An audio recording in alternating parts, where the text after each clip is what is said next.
We're all just survivors here. We're just trying. Step 16 is called the pitch. Now, I don't tell my students that until after they have successfully completed step 16.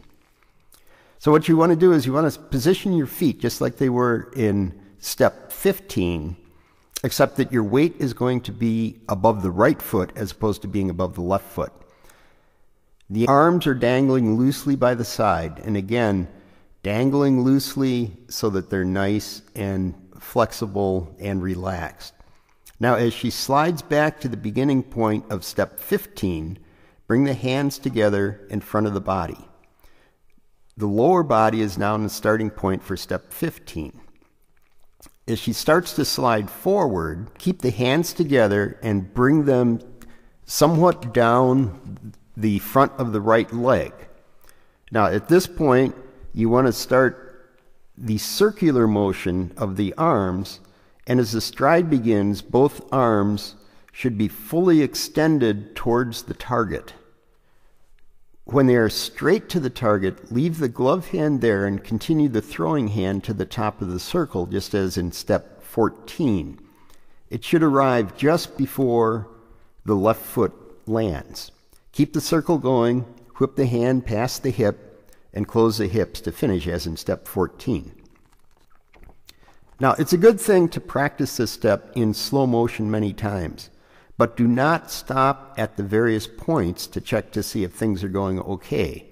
If it turns out that there is some difficulty, such as leaning forward too much or whatever the difficulty is, getting off the power line, what you want to do is, if you do stop at that point, then go back to the beginning and do the entire step from beginning to end.